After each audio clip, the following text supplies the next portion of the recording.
ఓం శ్రీ మహాగణాధిపతయే నమః. ఓం శ్రీ గురుభ్యో నమః. ఓం నమశివాయ. శివపురాణంలో ఈరోజు కాలభైరవుడి గురించి తెలుసుకుందాం. గురుదేవా, కాలభైరవుడు అంటే ఎవరు? అతనికి చుట్టుకున్న బ్రహ్మహత్యా పాతకము ఏ విధంగా తొలగిపోయిందో వివరించండి అన్నాడు నారాయణ భట్టు. చెప్పడం ప్రారంభించాడు రత్నాకరుడు. సృష్టి ప్రారంభంలో ఒకసారి బ్రహ్మదేవుడు శివకేశవులనిద్దరిని చూసి, నేను పరబ్రహ్మ స్వరూపుడిని, నేనే సృష్టికర్తను, మీరిద్దరూ నా ఆజ్ఞానుసారము నడుచుకోవాలి అన్నాడు. దానికి శివుడు, బ్రహ్మదేవ, నువ్వు తెలిసి మాట్లాడుతున్నావో తెలియకుండా మాట్లాడుతున్నావో నాకు అర్థం కావట్లేదు. విష్ణుమూర్తిని సృష్టించింది నేను. ఆ విష్ణు యొక్క నాభిలోని పద్మము నుంచి నువ్వు పుట్టావు. సృష్టి కార్యక్రమంలో నీకు తోడుగా ఉండటానికి సరస్వతిని సృష్టించి నీకు ఇచ్చాను. నీ మాటలు అహంకారపూరితంగా ఉన్నాయి, తమోగుణాన్ని ప్రకటిస్తున్నాయి. వేదాలన్నీ నేను సర్వేశ్వరుడును అని చెబుతుంటే నీవు ఇలా మాట్లాడటం బాగోలేదు అన్నాడు. ఆ మాటలు బ్రహ్మదేవుని తలకు ఎక్కలేదు. అప్పుడు శివుడు వేదాలను పిలిచి, ఓ వేదంలారా, త్రిమూర్తులలో మీరు ఎవరిని పరబ్రహ్మగా గుర్తించి స్తుతి చేస్తున్నారో వివరించండి అన్నారు. అప్పుడు వేదములు, సర్వ జగత్తుకు ఆధారమైన వాడు పరమేశ్వరుడు, పరబ్రహ్మ, ఆ శంకరుడు తప్ప వేరెవరూ కాదు అన్నది. ఋగ్వేదము యజ్ఞయాగాదులు, ధ్యానము, యోగము అన్నీ ఈశ్వరుడే అని చెప్పింది యజుర్వేదము. అన్ని కర్మలకు ప్రేరకుడు శివుడు, కర్మల యొక్క ఫలాన్ని మనకిచ్చేది శివుడు. శివుడు కానిది ఏది చతుర్దశ భువనాలలోనూ లేదు అన్నది సామవేదము. దేవతలకు, మానవులకు కూడా శాంతి సౌఖ్యాలు ప్రసాదించేవాడు శివుడు, సర్వ దుఃఖాలను పోగొట్టేవాడు శివుడు, తరింపచేసేవాడు శివుడు. అన్ని పనులు శివుని సంకల్పానుసారమే జరుగుతున్నాయి. శివనామము, శివస్వరూపము మంగళప్రదమైనవి. మంగళరూపిణి అయిన పార్వతీదేవికి అర్ధశరీరమిచ్చినవాడు శివుడు. అటువంటి శివుని స్మరించటం శుభప్రదం అని అధర్వణ వేదం అన్నది. ఓంకార రూపము శివుడు, 4 వేదాలకు మూలపురుషుడు.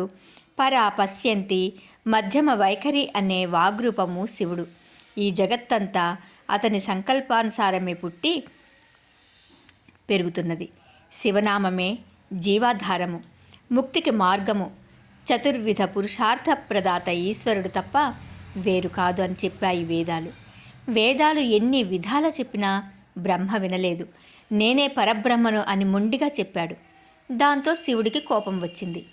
శివుడు రౌద్రమూర్తి అయి ఒక్కసారిగా హుంకరించాడు. ఆ హూంకారం నుంచి భయంకరమైన రూపము కలిగిన మహాకాయం ఒకటి శివుని ఎదుట నిలిచింది. అది ఆకాశమంత ఎత్తున్నది. 4 చేతులున్నాయి, 3 కన్నులున్నాయి. చేతులందు శూలము, గద, డమరుకము ఉన్నాయి. అతడు డమరుకం రోగించాడు. భూమి, ఆకాశాలు, అష్టదిక్కులు దద్దరిల్లాయి. ఆ శబ్దానికి అతడు చిందులు త్రొక్కాడు. భూమి కంపించింది. అతడి శరీరము పచ్చకర్పూరంలాగా వెలుగుతోంది.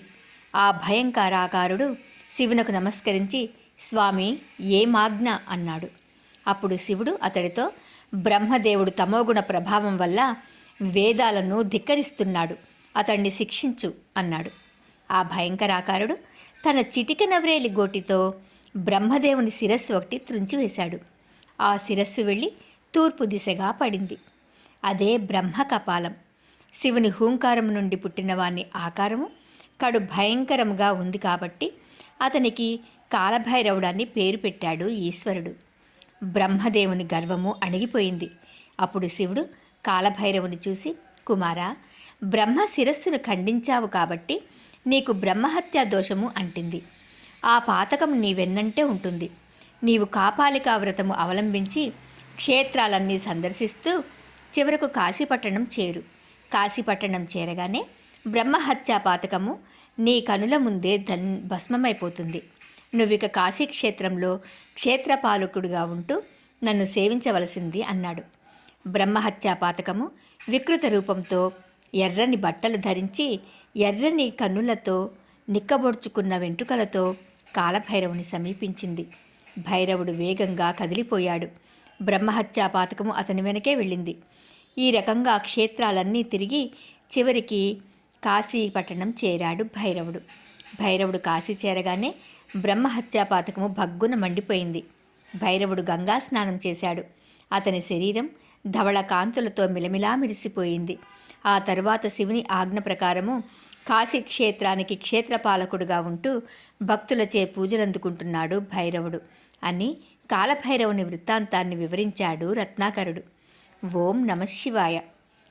రేపటి రోజున శరభసాళువు గురించి తెలుసుకుందాము.